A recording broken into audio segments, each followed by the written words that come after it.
Valeurs agitées. Valeurs agitées. Valeurs agitées. Valeurs agitées. Valeurs agitées. Bonjour et bienvenue sur Valeurs agitées, votre premier podcast pratico-pratique pour mieux vivre au travail.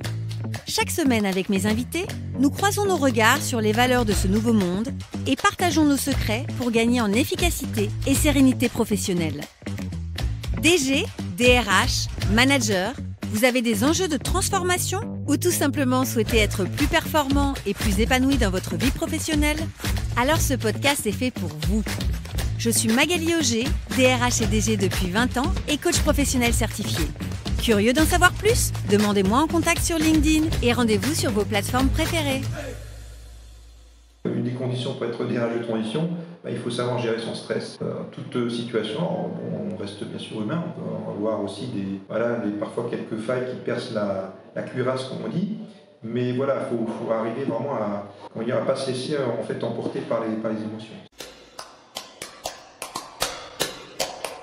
Bonjour et bienvenue sur ce 4e épisode avec Daniel Debu, DRH international de transition. Daniel a accepté pour cet épisode de se prêter au jeu des questions-réponses, le tip-top. Il va nous révéler ses pensées les plus intimes. Je vous souhaite une très belle écoute de ce nouvel épisode. Tu vas me donner un chiffre entre 1 et 30. Oula, 7 au hasard. Quel est le comportement que vous préférez chez un manager? Celui que je préfère, c'est collaboratif.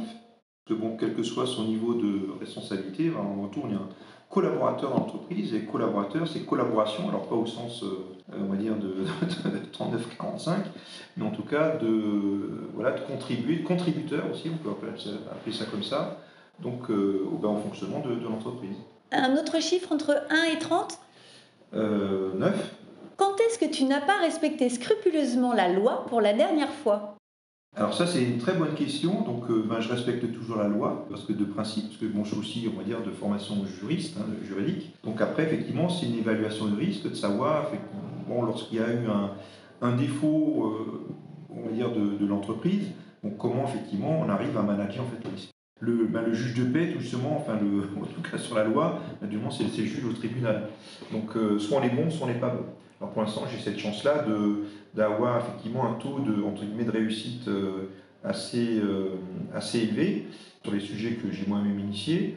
Donc pour l'instant, je croise les doigts, et j'espère bien effectivement, avoir ce taux de réussite, continuer à avoir ce taux de réussite dans la durée.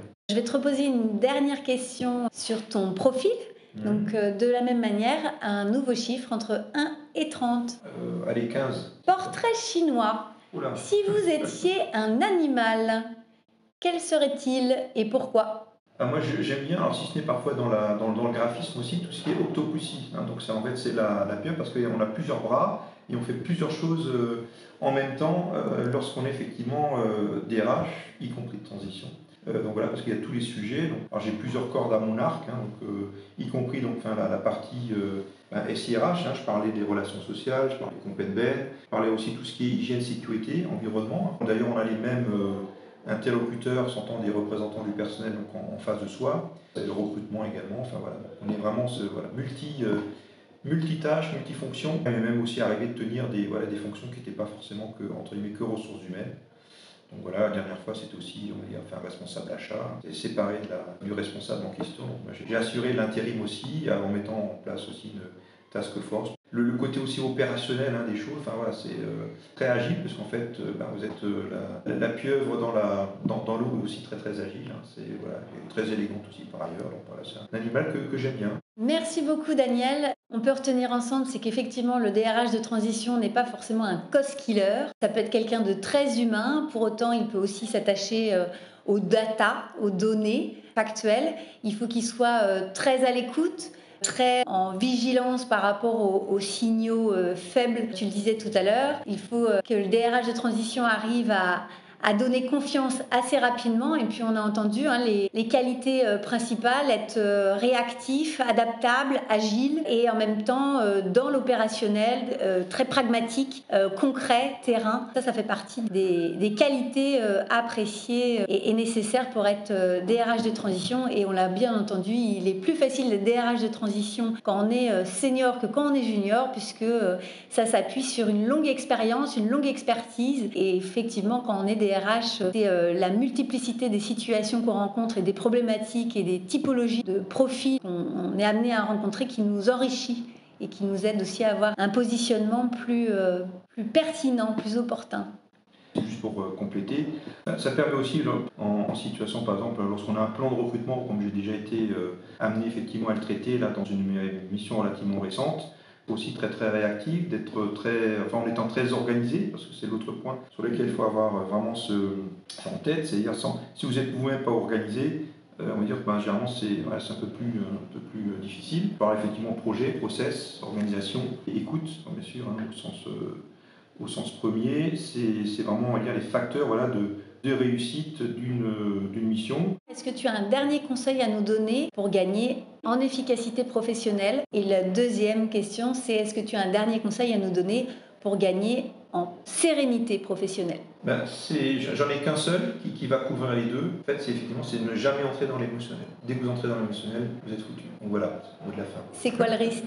C'est de se laisser emporter par les émotions. Pas pour autant qu'on n'est pas humain et autres. Bon, voilà, mais en fait, il faut arriver à prendre ce recul vraiment, on va dire, très très rapidement pour ne pas se laisser emporter, tout en arrivant, c'était le point qu'on n'a pas abordé, à gérer aussi tout son stress, le changement, les contraintes, l'environnement et autres. Donc, une des conditions pour être DRH de transition, il faut savoir gérer son stress. Toute situation, alors, on reste bien sûr humain, on peut avoir aussi parfois quelques failles qui percent la cuirasse, comme on dit. Mais voilà, il faut arriver vraiment à ne pas se laisser emporter par les émotions.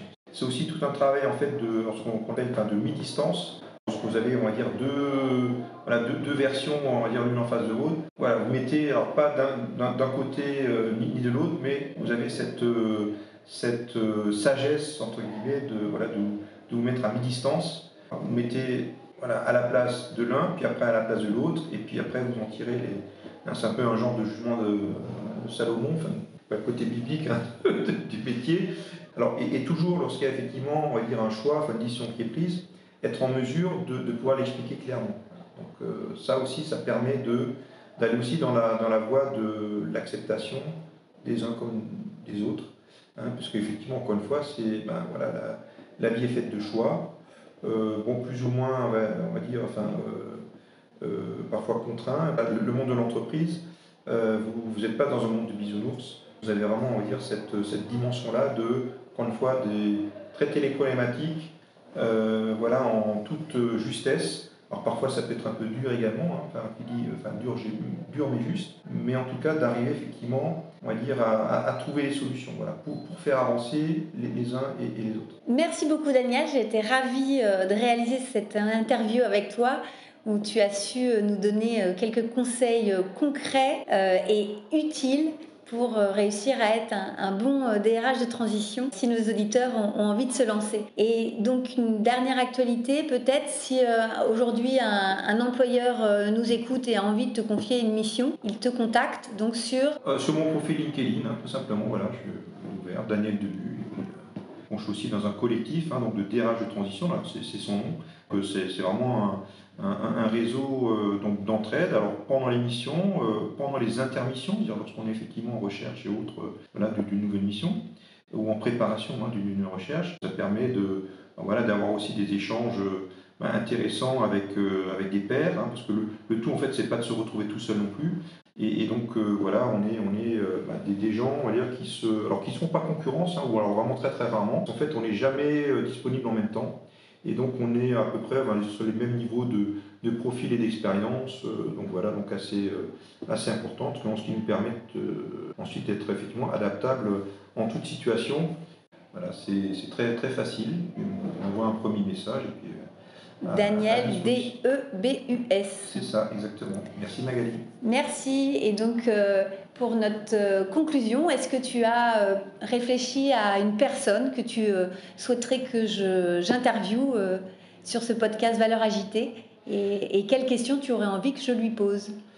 Eh ben, j'orienterai, on va dire, mon choix vers quelqu'un. Je parlais du collectif DRH de transition, donc une des personnes, voilà, de ce collectif-là. Donc, je ne vais pas citer le nom de quelqu'un en particulier, parce que sinon les autres risquent d'être jaloux. Ils sont une très très bonne relation. Et quelles questions tu aurais envie que je leur pose? Et bien également, vous, qu'est-ce qui vous a amené à faire, on va dire, cette activité-là? Parce que le métier, c'est celui de DRH.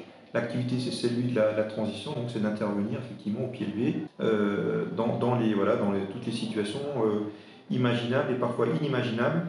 Parce que je dis toujours, moi je pourrais écrire un bouquin à la fin de ma carrière sur et pourquoi pas situation. Pourquoi pas.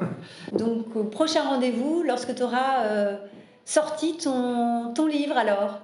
Oui, non, alors c'est pas un scoop, mais je devrais écrire. J'ai pas dit je vais. Bon, alors j'espère qu'on va te revoir avant alors. Oui. Merci beaucoup Daniel. Merci Magali. À bientôt. Nous arrivons à la fin de cette série avec Daniel Debu, DRH international de transition. J'espère que vous avez pris autant de plaisir que moi à écouter Daniel et à découvrir son métier de DRH de transition, un métier aussi passionnant qu'exigeant. Je vous dis à tout de suite pour accueillir notre nouvel invité. Vous avez aimé cet épisode? Donnez-lui 5 étoiles sur votre plateforme de podcast préférée.